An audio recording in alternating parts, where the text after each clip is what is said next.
The rain had no mercy. It fell in sheets over the Eastmoor district, that forgotten neighborhood on the city's western edge where gutters overflowed with black water and the streetlights blinked like dying stars. For the residents of Eastmoor, the ones who lived in stacked, crumbling apartment blocks with peeling paint and windows sealed with plastic wrap, a storm like this was just another Tuesday. You put buckets under the leaks, you pulled your children close, and you waited for the sun to remember you existed. Julian Vance did not belong here. His black Mercedes had been parked 3 blocks away, flanked by 2 security SUVs and a team of 6 men who were currently radioing one another with increasing urgency. Julian had insisted on walking the proposed development site on foot. He always did this, always needed to see things with his own eyes before he signed anything. And he had insisted on walking alone, which he was not supposed to do, and which his head of security, Marcus, had protested loudly for 10 minutes before Julian had simply stopped listening and walked away. That was 30 minutes ago. Now Julian Vance, founder and CEO of Vance Technologies, worth a reported $14 billion, was on his hands and knees in a puddle of rainwater in the alley behind Eastmoor's Block 7, and he could not get up. It wasn't the rain. It wasn't the cold, though the November chill had soaked through his $3,000 suit within the first 60 seconds. It was the smell, the particular combination of wet concrete and rotting wood and something sweet, something faint and chemical and unmistakably cheap, that had hit him the moment he turned the corner. It had unlocked a door in his mind that he kept bolted shut at all times, and what came flooding out was not a memory, but a sensation. A full-body collapse. The specific, bone-deep terror of being 8 years old and utterly, cosmically alone. His therapist called it a trigger response. Julian called it the darkness, because that was what it felt like.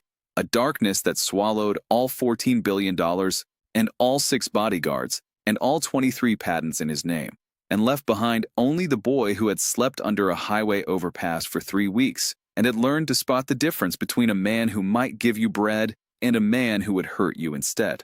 He pressed one hand against the alley wall. His breath came in short, sawing intervals. Somewhere a few streets over, he could hear Marcus calling his name, but it seemed to come from behind glass, distorted and far away. He was slipping. He recognized the slide and was powerless against it. Then he heard the footsteps, small ones, quiet, but squelching in the water because the shoes they belonged to were too large and too broken to keep anything out. Julian's eyes, fixed on a crack in the brick, shifted downward. He saw shoes first, canvas sneakers that had once been white, now the color of old dishwater. They were at least 3 sizes too large for the feet inside them, stuffed at the toe with what looked like wadded newspaper. The laces were different colors, one white, one red, tied in the kind of double-knotted bow that small children make when they are trying very hard to do things properly. His eyes traveled up.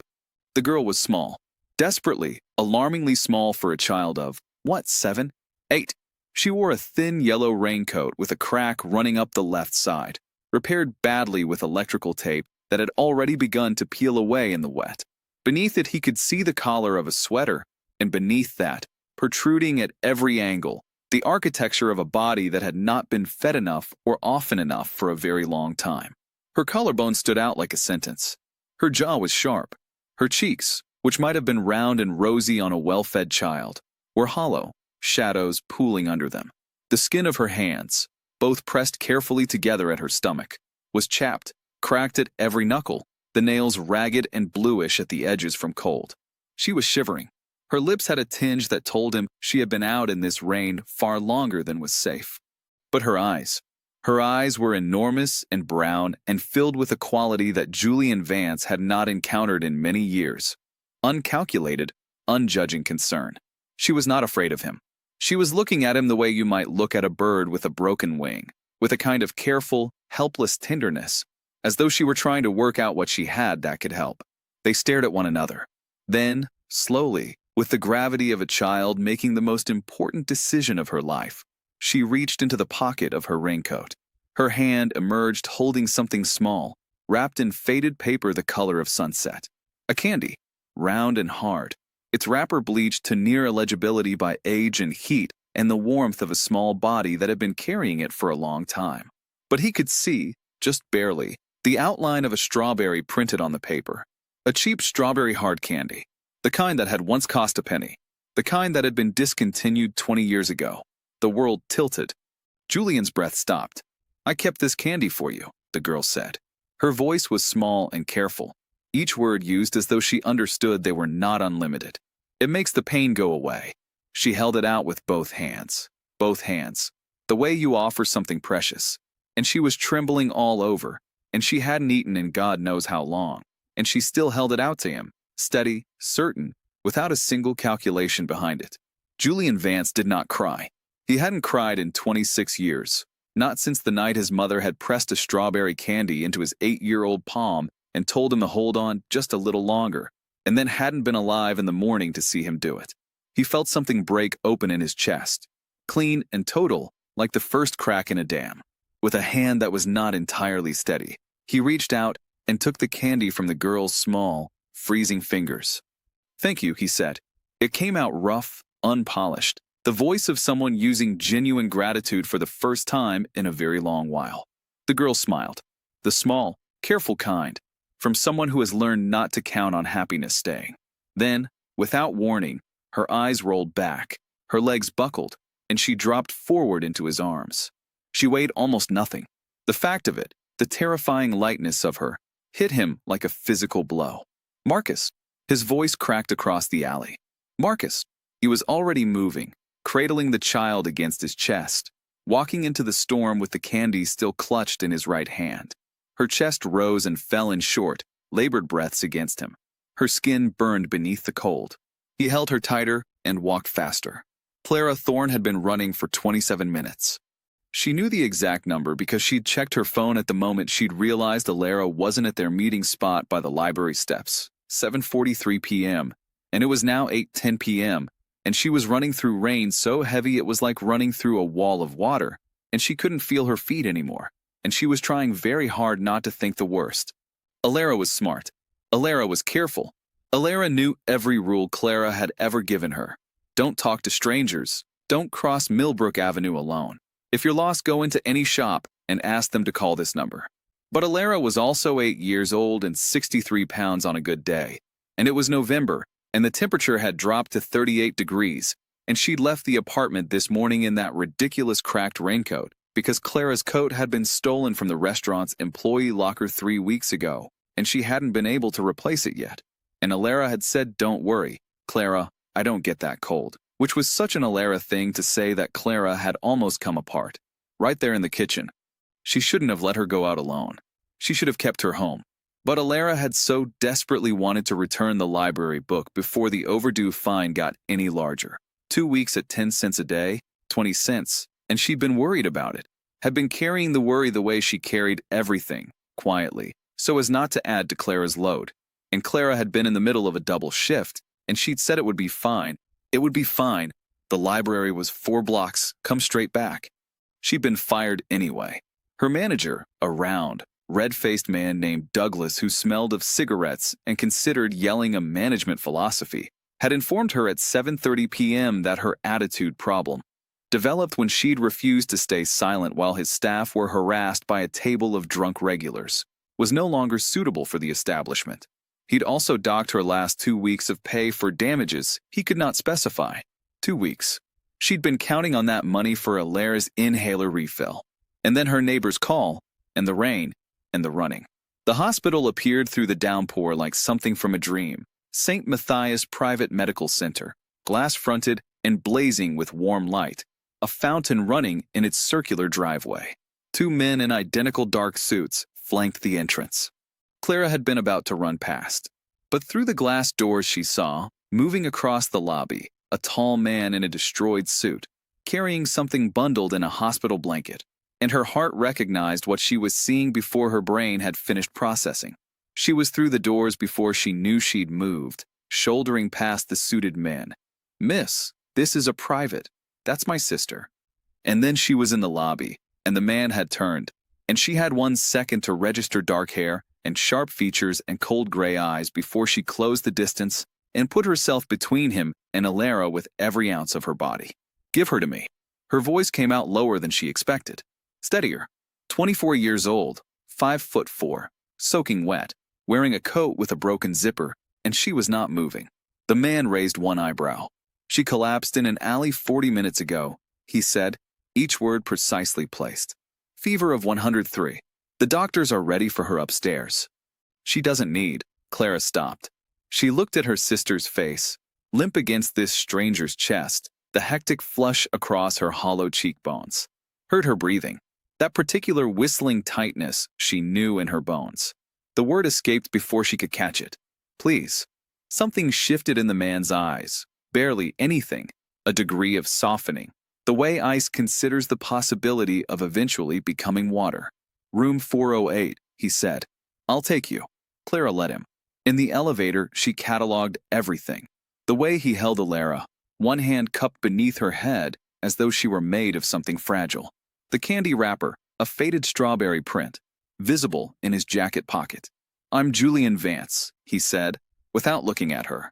She'd heard the name the way you hear about weather. You knew it was out there, enormous and indifferent, without expecting it to touch your life. She processed this and kept her feet. Clara Thorne, what were you doing in that alley? Walking. In Eastmore. In a $1,200 suit. Site survey. And you just happened to find her. She found me, he said quietly. The elevator opened. Alara's eyes flickered open for the first time. Just a sliver, just enough, and she whispered, Clara, I'm here. Clara took her sister's hand and felt the crack run straight through her, fault line clean. I've got you, Bug. I've got you. She did not cry. She hadn't allowed herself to cry in 2 years, since the funeral. She was the only Wall Alara had, and walls did not cry.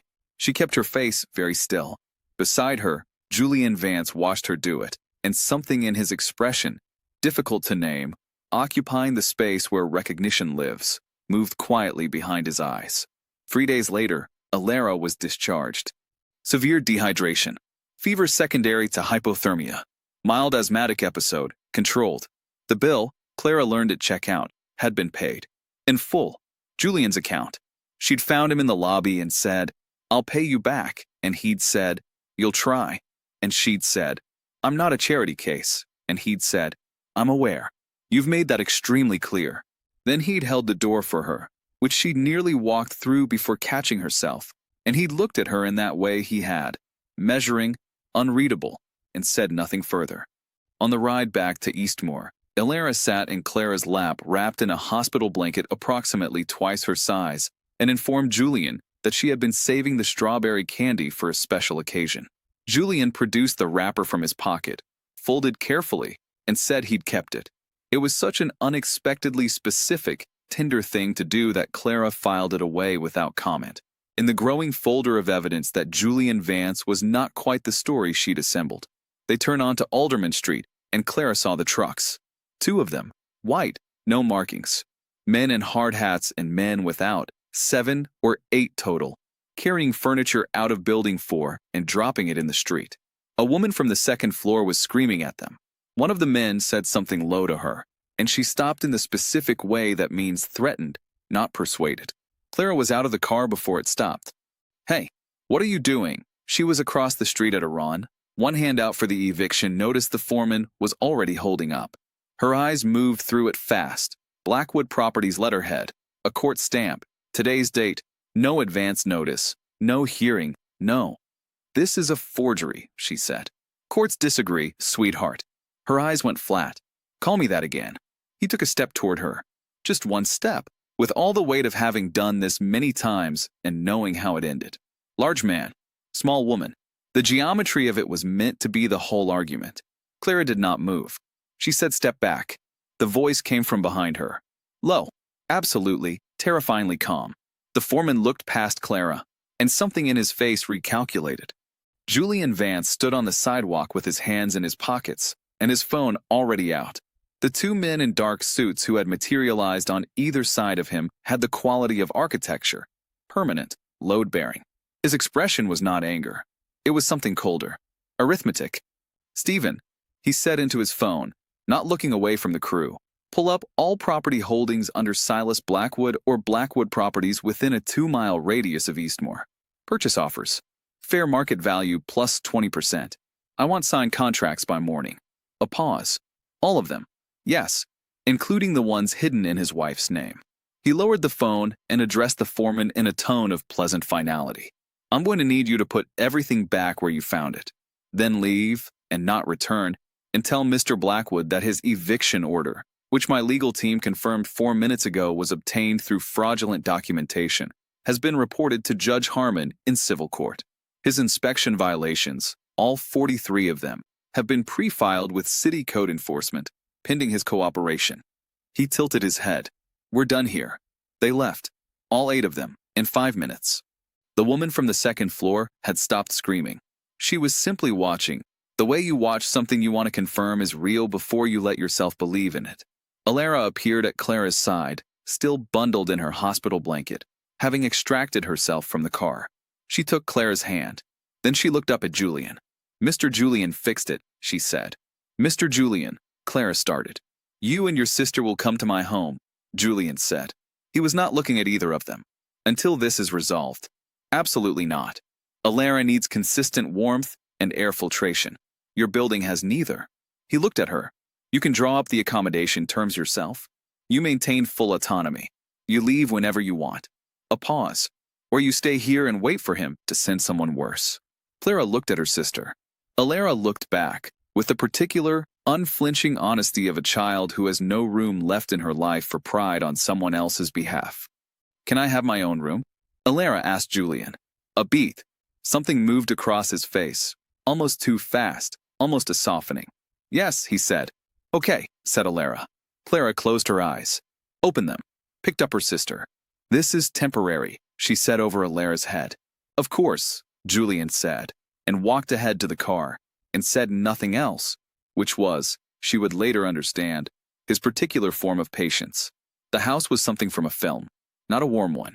All glass and pale stone and soaring ceilings, set into the hill above the city like an artifact, placed rather than built. Every surface was exactly parallel or perpendicular to every other surface. No photographs, no objects out of place. The art was abstract, colorless, geometric. The overall effect was of a space that had been optimized for occupancy rather than life. The housekeeper, Mrs. Pauline Webb, was 72 and had worked for Julian for 8 years. She greeted them at the door with professional warmth that cracked slightly when she saw Alara. The enormous eyes, the small face still pale from the hospital, and cracked further when Alara said, politely, Your house smells like lavender.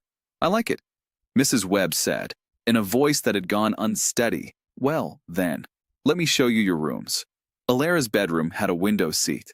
She walked in and turned in a slow circle and didn't speak for a moment, and then looked at Clara with an expression Clara wasn't sure she could stand to see without dissolving. It has a window seat, Alara whispered. I see that bug. I've always wanted one. Because the light would come in while you read, Alara. Clara took her sister's face in both hands. Take a breath. Alara took a breath. Held it. Let it out. I'm okay, she said. I'm okay. Clara pressed her forehead to her sister's. Yeah, she said softly. We're okay. Julian's house ran on a schedule. Up at 5, office by 5:15, calls by 5:30. Black coffee and toast at his desk. Dinner alone at 8 at a table large enough to seat 20. Efficient. Frictionless. Requiring no modification. On the third morning, he came downstairs at 5 to find Clara at the stove. She was in yesterday's clothes, clearly up for some time, stirring actual porridge, the old-fashioned kind that required attention. The kitchen, usually sterile and utilized exclusively by Mrs. Webb, smelled of oats and brown sugar and something faintly spiced. Julian stopped in the doorway. The sensation that moved through him was unexpected enough that he spent a moment simply identifying it. Warmth. Domestic, unearned, freely offered. The smell of someone cooking in your home because they wanted to. He hadn't encountered it in a very long time. You're up early, Clara said, without turning. She had the peripheral awareness of someone who had listened for a child in the night for years. I'm always up early, he said, and moved to the coffee machine. Alara had a good night. Temperature's down. She ladled porridge into 2 bowls and put one in front of him. It had brown sugar and a pat of butter melting slowly into the top, and it was the kind of food that had no business in this kitchen, and he didn't understand why the sight of it made something tighten in his throat. Why are you doing this? Clara asked. You could destroy Blackwood from your phone in an afternoon. You don't need us." He drank his coffee. Then, she gave me a candy. In the alley. She was hungry. I could see it. She was half frozen and she hadn't eaten, and she still gave me the only food she had. He set down the cup. I wasn't raised to let a debt like that go unpaid. Clara studied him for a long moment. Then she turned back to the counter. "Eat," she said. He ate. Later, Julian would identify this as the moment. Not the candy in the rain. That had been the crack. This was the first place where the light came through. The formal accommodation agreement was signed that afternoon, terms written by Clara herself. She would contribute through cooking and freelance illustration work. She would maintain her independence. She would leave when the Blackwood matter was resolved. Julian signed without reading it, which Clara noticed and added, without comment, to her growing and increasingly complicated file on him. She'd expected him to be cold. He was, in some ways, precise with his employees, occupying his glass house like its natural element. What she hadn't expected was the way he watched Alara. Not intrusively. You'd have to be paying attention, which Clara always was. But when Alara laughed at something in her book, or fell asleep on the couch and Mrs. Webb covered her, Julian would pause in whatever he was doing. Just for a second, just a beat, and something would cross his face that looked like grief. Not for Alara, for something that Alara reminded him of. Clara was beginning to understand that the ice wasn't the original material, that somewhere underneath it, something had needed protecting, and the cold had been the only protection available. It was 2:17 a.m. when she heard it. Clara was a light sleeper, had been since her parents died, since she'd become the only alarm system in Alara's world. She heard the sound and was upright before she was fully conscious, listening. Not Alara. The baby monitor on her nightstand showed steady, even breathing. The sound was coming from the east wing. She followed it down the hall to the closed door of Julian's study, where a thin strip of light burned at the threshold and a low, involuntary sound, the kind made by someone fighting something that cannot be fought, came through the wood, followed by an impact and a specific musical collapse of broken glass. She opened the door. A single desk lamp. One of the side table's glasses on the floor in pieces. Julian on the couch against the far wall. He'd fallen asleep at his desk again and moved at some point. Brutally awake now, sitting with elbows on knees and hands buried in his hair. The expression on his face was something she hadn't seen on anyone except Alara at her worst. A child's expression on an adult face. The naked, unguarded terror of someone who has been somewhere very dark and is not entirely certain they've come back. He heard her. His eyes found her. For one unguarded moment, she saw everything the fortress had been built to conceal. Just a man. A person who had been badly hurt a very long time ago and had rebuilt himself around the wound rather than after it. She crossed the room without thinking. She learned to stop thinking when someone needed her to simply move. She sat beside him and placed her hand over his, the one gripping his knee, and said nothing. He went very still. She'd expected him to pull away, to reconstruct the walls in the time it took to blink. But his breathing slowed and slowed again, and the hand beneath hers gradually let go of its grip.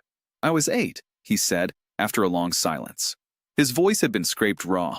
"My mother was sick. We had nothing. A man named Elias Cross had made my father alone, and when my father lost his job, Cross sent men to collect what was owed." He stopped. His jaw set. "I was outside, in the alley. I heard it. I didn't go in."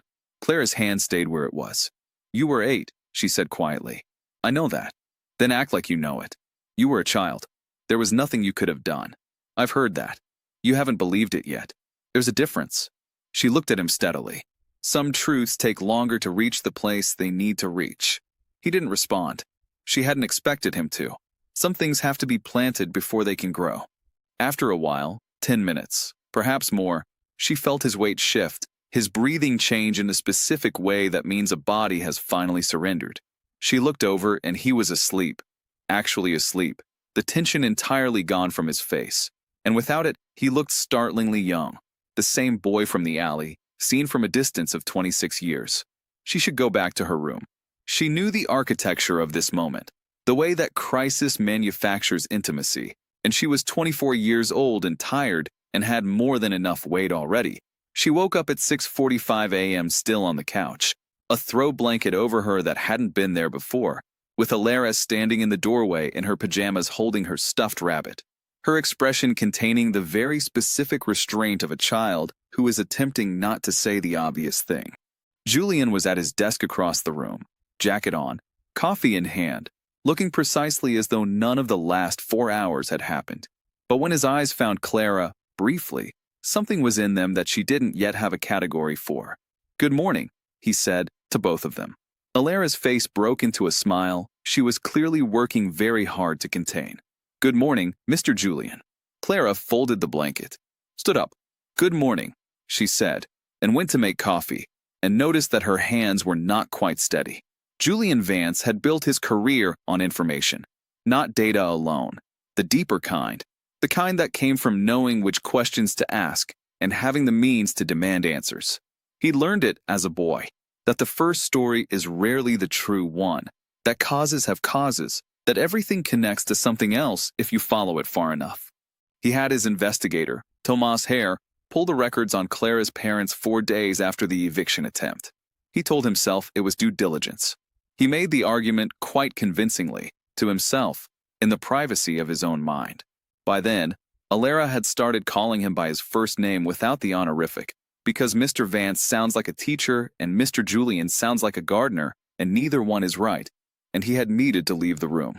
Tomas Hare delivered the report on a Thursday evening. Julian read it at his desk while, from the sitting room, Alara's voice drifted in reading aloud to Clara. He read it once. Then he sat back and looked at his reflection in the dark window for a long time. David and Meredith Thorne had died 14 months ago on Route 9, outside the city. Their vehicle had crossed the center line at highway speed. Official finding, driver fatigue. Accepted without meaningful investigation, because they were a schoolteacher and a private nurse, and neither was important enough to warrant scrutiny. But Tomas Hare was thorough. The accident had occurred 3 weeks after David Thorne filed a formal objection with the city planning office against Blackwood Properties' development proposal for the Alderman Street corridor. He had organized community meetings. He had been collecting signatures. He had been having success. The crash had ended the campaign. 3 weeks, from filing to fatal accident. The patrol officer who filed the accident report had a documented connection to a private security firm that Blackwood had paid. According to financial records Hare had obtained through channels Julian did not examine too closely in the same calendar quarter. Julian folded the report, placed it in his drawer, took it out, read it again. He hadn't been mistaken. He opened his laptop and sent 3 emails, one to his legal team, one to his contact at the district attorney's office, one to Tomas Hare. Then he began to compile a 4th document, a list of everything Silas Blackwood owned, and the order in which each piece should be removed to cause maximum legal, financial, and reputational damage in minimum time. He worked for 6 hours. At 3 a.m. he reached for his coffee cup and found it empty, and when he looked up at the window, he saw his own reflection, hunched, jaw set, eyes cold, moving methodically through the mechanics of another person's destruction. He recognized the expression. It was the one he'd worn at 22, when he'd first found the name of the man who'd sent his parents collectors. He'd spent 6 years building toward that moment, and when it arrived, when he'd watched the man's world come apart in a courtroom, he had felt nothing, only the hollow space where he'd expected satisfaction to be. Then, years later, a rain-soaked alley and a small girl with cracked hands and hollow cheeks holding out a candy with both hands. He closed the laptop. He stood in the doorway of the sitting room. Clara had fallen asleep on the couch with a sketchbook on her chest, her arm around Alara, who was curled against her side, both of them breathing in the slow, synchronized way of people who have slept beside each other for years. The floor lamp lit them amber. Julian stood there for a moment that had no business purpose and no strategic dimension. Then he went back to his desk, reopened the laptop, and began composing a letter to the district attorney, a witness statement, fully documented, formally submitted. The difference between revenge and justice, someone had told him once, is the presence of other people. A nurse with dark hair who had found him feverish behind a hospital service entrance, who had brought him inside without asking anything in return. He was beginning to understand, with a clarity that felt both new and ancient, who that nurse might have been. The call came at 2:34 p.m. on a Wednesday. While Julian was in Seattle for board meetings he couldn't postpone. It was Clara's number. He answered on the first ring. She's gone. Clara's voice was stripped bare, airless, the voice of someone hit hard enough to knock the expression out. I dropped her at school this morning. They called at 2. She didn't come back from lunch recess. Julian, she's not anywhere. He was already moving. Where are you now? The school. Police are saying to wait. Don't go anywhere alone. I'm coming. He was out of the conference room. Marcus. His phone showed a text from an unknown number, received 4 minutes ago. She's safe for now. You've been busy, Mr. Vance. Perhaps a pause is in order. There's a warehouse on Ferris Street. Miss Thorne knows the one. She should come alone, tonight, midnight. Or the girl's asthma can be very inconvenient without her medication. Julian read it once. His face did not change. The ice returned, complete, immediate, the full glacier, but different from all the times before. All the previous ice had been defensive. This was something else entirely. This was the cold of absolute, surgical intention directed at a man who had taken a child to use as leverage, and who was about to discover in exhaustive and irreversible detail what it meant to have made that specific choice against this specific opponent. Clara, he said, I need you to trust me. Can you do that? A pause, long enough to feel. Then, quietly, tell me what to do. Go back to my house. Lock the doors. Don't respond to that number. Don't tell anyone where you are. He stopped. And Clara, I'm coming right now. I know, she said. He was on the plane in 40 minutes. In the air in 50. And in the seat, for the 2-hour flight back, Julian Vance did not sleep. He worked with his laptop and his phone and his connections, dismantling Silas Blackwood's entire world in the manner of a man who has spent a very long time preparing for exactly this. Piece by piece, in the correct order, with the kind of methodical cold fury that is far more dangerous than the hot kind. Back at the house, Clara sat in the corner of the sitting room where Alara usually read, knees pulled to her chest, holding Alara's stuffed rabbit. She did not cry. She was the wall. She was still the wall. But her hands were shaking, and she pressed her face into the rabbit's soft head, and for one moment, just 60 seconds, she let herself be someone who needed to be held together rather than someone who held everything else. When Julian came through the door at 11 p.m. and walked directly across the room and sat beside her and put his arm around her without a word, she did not pull away. She pressed her face into his shoulder, and the wall stayed up because someone was helping hold it. Silas Blackwood thought he understood power. 30 years of building it, from small-time collector in the Eastmoor district to a property empire grossing $400 million annually. He understood the language of threats, explicit and implied, and the mathematics of intimidation, and the specific grammar of having enough money and enough connected friends to make problems disappear. He understood that men like Julian Vance were powerful, yes, but that powerful men had rules. Rules about evidence, about exposure, about the things you did in the light versus the dark. He had the girl. He had the leverage. He had 12 men in a warehouse on Ferris Street. He had never met a billionaire who walked into a situation like this personally. He found out what kind of billionaire Julian Vance was at 11:47 p.m. when the lights went out. Not the warehouse lights alone, all of them. The screens in his security team's hands. The encrypted radios. The backup generator, remotely accessed and disabled 6 minutes prior. The 2 guards outside the main door, who encountered local police officers executing a warrant filed. How? Only 4 hours ago. In the darkness and the noise of confusion, the main door opened. Julian Vance walked in. He walked the way he walked everywhere, without hurry, without theater, with the particular authority that doesn't announce itself because it doesn't need to. Behind him were Marcus and 3 others, and behind them were officers from the Major Crimes Unit. And above the building a helicopter was doing something with radio frequencies that Silas's technical consultant would later, in an interview room, try and fail to fully explain. Alara was in the back of the warehouse, in a folding chair, arms around her knees. One of Silas's men had been assigned to watch her for 5 hours. During those 5 hours, according to his later account, she had asked him whether he had pets, whether pigeons felt the cold, whether he knew that strawberries were technically not berries, and whether he thought people chose bad jobs or whether bad jobs chose people. He described it, to the detective interviewing him, as the most disorienting professional experience of his life. When Julian came through the door, Alara looked up. The careful composure she'd assembled, The specific bravery of a child who holds herself together so others won't feel bad came apart all at once. "Julian," she said. He crossed the warehouse in 10 steps, crouched in front of her chair, put both hands on her shoulders, and looked at her face, checking, assessing, the way you check something that matters to you more than you've let yourself admit, and found what he was looking for, because the set of his shoulders changed, fractionally, the way a room changes when a window opens. "Are you hurt?" he asked. "No." She sniffled. "Are you angry?" "Yes." "At me?" "No." "Immediate." "Absolute." "No equivocation."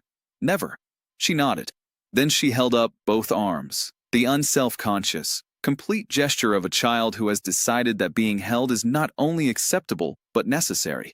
And Julian Vance, $14 billion CEO, picked up the small girl and held her against his chest and stood, and she buried her face in his shoulder and made no sound at all. He turned to face Silas Blackwood. Silas had the expression of a man cycling rapidly through confidence, confusion, alarm, and the dawning comprehension of someone who has not, until this moment, understood how completely he has miscalculated. "Mr. Blackwood." Julian's voice was pleasant. It was worse than if it hadn't been. "I've been preparing for this conversation. I'll be brief." He held Alara with one arm. With the other hand, he turned his phone screen toward Silas. "At 8 p.m. tonight, your company's primary account was frozen by the Financial Crimes Enforcement Network, pursuant to a file my team submitted this afternoon. At 9 p.m., a sealed indictment related to the fraudulent acquisition of 7 residential properties was issued by the grand jury. At 10 p.m., your majority shareholding was suspended by the exchange pending criminal investigation.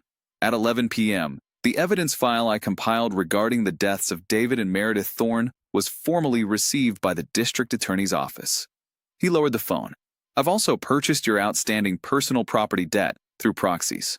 You have 60 days, which is more than you deserve." He tilted his head slightly. "I believe the officers have some paperwork for you." Silas Blackwood's mouth opened. Closed. "You're a child," he said, and it was meant to be contemptuous, but it came out bewildered. "I was," Julian said. "Once." He adjusted his hold on Alara. "I grew up." The officers came forward. Silas Blackwood, who had spent 30 years building a specific understanding of how power worked, learned, in the next 45 seconds, the thing his entire career had failed to teach him.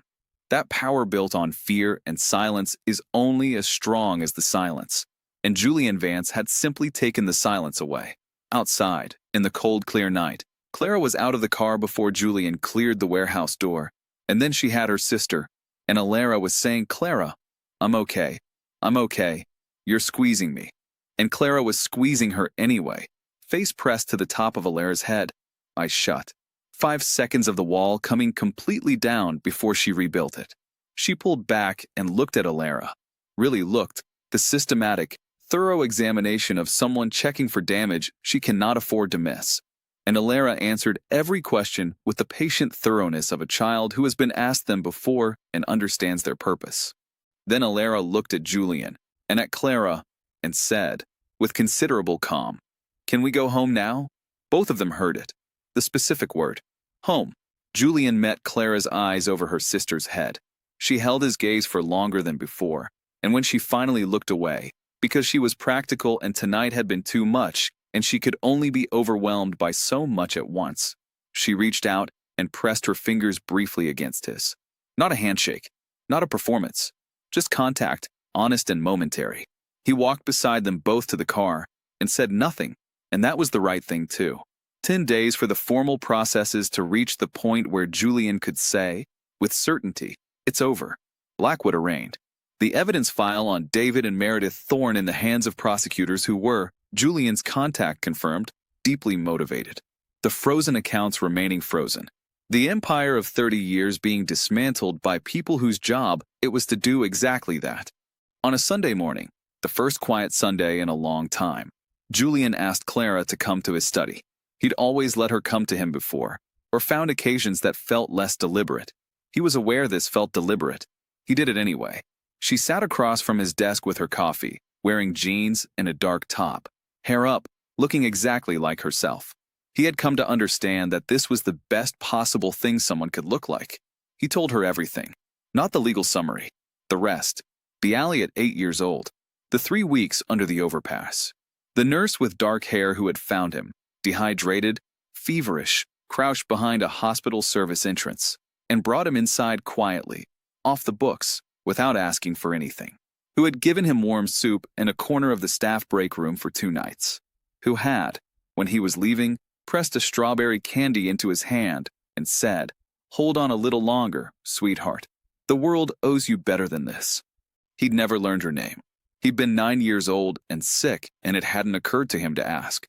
Clara was very still. He placed Tomas Hare's full report on the desk, open to a specific page, a photograph from Meredith Thorne's employment file. Dark hair, pulled back, a name tag, a note from a supervisor in the employment history that described her as chronically overextended in the direction of kindness. Clara picked up the folder. She looked at her mother's face, younger than Clara had known it, the smile containing both warmth and a quality of slight apology, as though being happy were something that needed to be justified for a long time. "She used to keep those candies in her coat pocket," Clara said finally. Her voice was careful, the way you carry something full. "The strawberry ones. She gave them to children in the emergency department. She said they made the scary parts feel smaller." She stopped. Her jaw tightened. Released. "She gave one to you." 25 years ago, Julian said. "I've never forgotten it. Alara found it in a box of your mother's things donated to the community center after your parents died. She found it while she was helping clean, the way she apparently helped with everything, quietly, without being asked." He paused. "She said she was saving it for a special occasion. She used it on a man having a breakdown in an alley in a rainstorm." Clara pressed her fingers briefly to her lips. Set the folder down. Looked at the window. "My mother saved your life," she said. "Your sister saved what was left of it," he said. "And I think you've been doing the same, more slowly, in a way I didn't expect and couldn't have asked for." He stopped, started again, and Julian Vance had given speeches to stadiums and closed negotiations worth billions and had somehow misplaced all of that vocabulary in this particular room with this particular person. "I would very much like you to stay." Clara held his gaze for a long moment. "Ask me again in a month," she said, "when everything isn't fresh and crisis-shaped." "Okay," he said immediately. She blinked. "That's it. You're setting reasonable terms. I can respect reasonable terms." He paused. "I'll ask you in a month." She almost smiled. Small and cautious, the careful kind. Exactly like Alara's first smile, the one that didn't quite believe in itself yet. Something in Julian's chest settled into a position it hadn't occupied before, like a piece of something long absent returning to its original place. From down the hall, Alara's voice, calling Clara's name with the morning-specific urgency of a child who has just thought of something important. Clara stood, paused at the door, looked back. "Thank you," she said, "for the one she gave you, and all the rest." He had no answer for that. He didn't need one. 1 year later, the garden was full of light. November in the hills was cold and clear, the kind of clarity that makes every edge sharp and every color certain. The garden had been, over the course of the year, subject to modifications. There was a tire swing now, installed by Marcus on a Saturday under the supervision of Alara, whose project management approach Marcus described, with genuine respect, as professionally intimidating for a 9-year-old. There were window boxes on the east-facing windows, winter herbs that Clara tended and that Mrs. Webb had begun incorporating into meals without comment. There was a spot on the sitting room floor, near the window seat, where 3 blankets had migrated from various rooms and taken up permanent residence because Alara made nests. Julian had not moved any of these things. He'd noticed each addition as it appeared, assessed them without commentary, understood that the shape of his house was changing and that the person he was inside it was changing accordingly, and he had made the decision, actively, daily, in the way that the most important decisions require, to let it happen. Alara called him Julian now. Had for 8 months. She'd asked first, formally, with the gravity she brought to everything that mattered to her. "Can I call you Julian?" Because Mr. Vance sounds like a teacher and Mr. Julian sounds like a gardener, and neither one is right. He'd said yes. She'd nodded and returned to her book, satisfied, and he had needed to leave the room and sit alone in his office for 4 minutes, doing nothing at all, which for Julian Vance was something of a record. The wedding was small. Clara had been clear. We are not doing the kind of wedding your publicist will suggest. Julian, I'm serious. He'd agreed with such immediate relief that she looked at him suspiciously before understanding that he meant it. 12 people, the garden, a ceremony at noon so Alara could wear her favorite dress, which was cream-colored and which she had been discussing in precise detail since March. Mrs. Webb cried. Marcus stood very still and looked at the middle distance, which was how he cried. Alara performed the flower girl role with singular conviction, scattering petals with a focus suggesting she was executing a mission of considerable consequence. And there were several moments where Julian had to look away from her in order to maintain his composure. He caught Clara watching him do it, and she smiled at him, the real one, the one that had taken months to arrive and was now, when it appeared, capable of doing something specific and irreversible to his ability to think in straight lines. She takes after you, he said quietly, during the reception. She takes after herself, Clara said. That's what I said. Clara laughed. He felt it the way he felt everything these days, directly, without the plate glass that had been his primary architecture for 26 years. He dismantled it slowly, with help he hadn't asked for, offered freely by people who hadn't waited for permission to provide it. Later, after Alara had been talked into bed by Mrs. Webb through the deployment of an increasingly elaborate bedtime story strategy, after the guests had gone and the caterers had cleared the garden and left it quiet beneath the winter stars, Julian and Clara sat on the stone terrace steps with a blanket and the remainder of a bottle of wine and said very little for a long time. He had, in his jacket pocket, a strawberry candy. He always carried one now. Not the original. The original wrapper was framed in his office, which Clara had noticed and not mentioned for 3 months before saying, simply and directly, "That's very sweet, Julian. Don't let anyone tell you otherwise."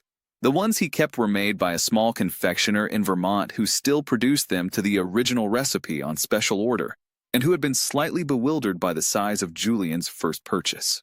He'd bought enough to last a very long time. He didn't need the candy the way he'd once needed the idea of it. He'd understood this for some time. The need had always been for what it represented: continuity, warmth, the presence of someone who saw you and offered what they had without calculation or condition. He'd found that. He had it now, in abundance, in forms he hadn't known to hope for. He kept the candy because some things deserve to be kept. "What are you thinking?" Clara asked, without looking at him. "About your mother," he said.